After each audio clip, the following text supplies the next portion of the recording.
All right, let's dive right into this explainer of Chapter 7, where we are going to completely redefine what it means to be truly safe. Usually when we talk about safety in sports and physical education, our minds jump straight to the obvious stuff. Helmets, knee pads, maybe ankle braces. But today, we're exploring this really fascinating concept of the two shields. It's a totally different way to look at things, realizing that true security means protecting not just the outside of our bodies, but fiercely, and I mean fiercely, guarding the inside as well. So here's our game plan for today. First, we'll cover protecting the physical body, safety in the water, and preventing sports injuries. Then we totally flip the script and pivot to the internal threats, spotting substance abuse, and finally, medicines and doping. The absolute crucial takeaway here is that during adolescence, protecting yourself goes way beyond just avoiding a sprained ankle on the field. Navigating games, sports, and, well, life itself requires a shield that protects your emotional, mental, and social health too. It's about maintaining constant awareness on multiple fronts, starting the very second you step out to play. Part 1. Protecting the physical body. Let's talk about how we armor up when we step onto a court or a playground. Picture this. You're stepping onto a field. The first layer of safety actually starts way before you even begin your warm-up. It's literally on the facility management to ensure these very specific hazards are entirely removed from your path. The text specifically notes that construction companies have to remove high-tension wires and actually keep fencing at least 6 meters away from the end lines. That physical buffer zone, that's your first invisible shield. And your personal gear, that's literally your armor.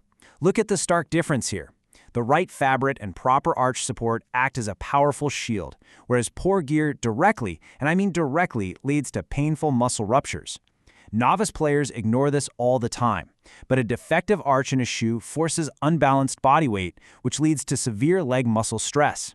Even the t-shirt you choose matters. The source actually advises wearing light-colored fabrics that don't trap sweat, which helps prevent skin allergies, especially in intense Indian weather. Moving on to Part 2, Safety in the water. Let's dive into some essential pool safety rules. A swimming pool is a totally unique hazard zone. Behind the scenes, facilities are using things like suction head brushing machines and strict water chlorination just to remove algae. But these 3 non-negotiable steps are your direct personal shield in the water. Following these, along with utilizing life-saving devices like kicking boards and ropes, guarantees that your time in the pool actually builds your health rather than risking it. All right, Part 3. Preventing sports injuries. How exactly do we stop our bodies from breaking down mid-competition? This number right here brilliantly illustrates the power of conditioning. 60%. Scientific evidence shows that developing proper physical fitness can prevent injuries by up to a whopping 60%. You see, tiredness ruins your reaction time and speed, making a fatigued player incredibly vulnerable to getting hurt. By actively working on fitness, conditioning, and proper nutrition, which actually repairs ruptured muscle fibers, you are constantly forging a much stronger external shield. Okay, Part 4. The internal threats. This is where things take a serious pivot. While we obsess over protecting our ankles and heads with the right shoes and helmets, we so often leave our internal organs completely defenseless against insidious chemical threats. This is where our second shield comes into play. It is honestly horrifying to look at this raw data from the text. Carbon monoxide and roughly 4,000 chemicals in a single cigarette are delivering these exact industrial toxins straight into your lungs. Toluene, arsenic, polonium-210. Furthermore, the tar from burning tobacco is chemically similar to the coal tar used to pave roads. Imagine literally coating your lungs, your body's engine, with road tar. This is just a brutal, visceral reminder of what happens when that internal shield drops. The imagery mandated on packaging shows the devastating physical toll of tobacco use. And listen, it's not just smoking. Chewing smokeless tobacco, like gutka and pan masala, which by the way are packed with chemical sweeteners specifically engineered to addict you, directly causes oral cancer. You might remember those famous cinema warning videos about Mukesh. That is a stark, real-world consequence of a compromised internal shield. Which brings us to Part 5, Spotting Substance Abuse. Since these internal threats are so incredibly dangerous, we need to know how to spot the cracks in someone's shield, especially during those vulnerable teenage years. If you notice these signs in a friend, it is usually not just typical teenage rebellion. It's a massive indicator of a chemical hijacking their physical, social, and emotional growth. The text highlights that things like avoiding family, declining grades, and sudden aggressiveness are huge red flags. This internal breach can even lead to unnatural deaths due to highly risky behaviors, like drunken driving. We need to bust some really dangerous myths right now, starting with this massive lie that a single experiment is totally harmless. The absolute fact is, almost all addiction begins with that very first time. Once the drug is introduced, the user becomes highly susceptible to further intake. It literally rewires the brain to seek out the substance again, completely overriding your natural defenses. And here's a totally wild irony for you. Seeking social connection through substances actually guarantees long-term loneliness. Initially, it might seem like a quick way to fit in, but the text is crystal clear on this. Those peers are not true friends.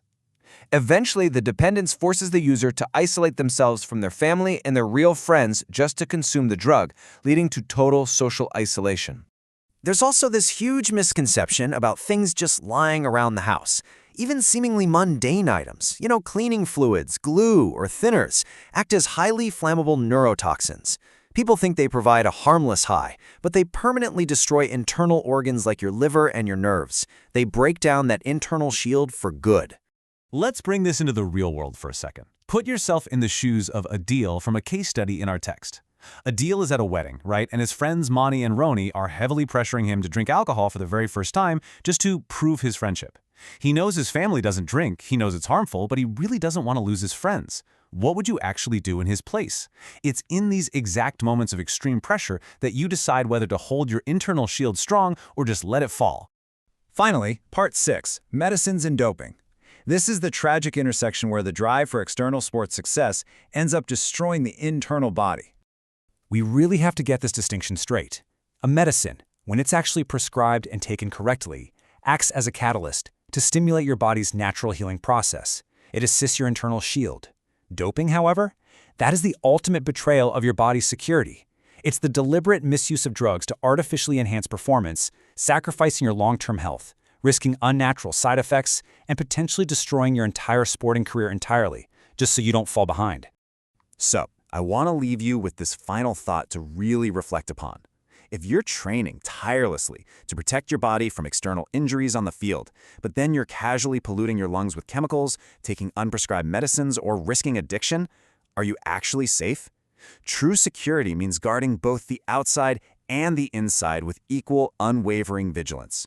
Think about your daily habits, your environment, and the choices you make. Which shield are you going to focus on strengthening today?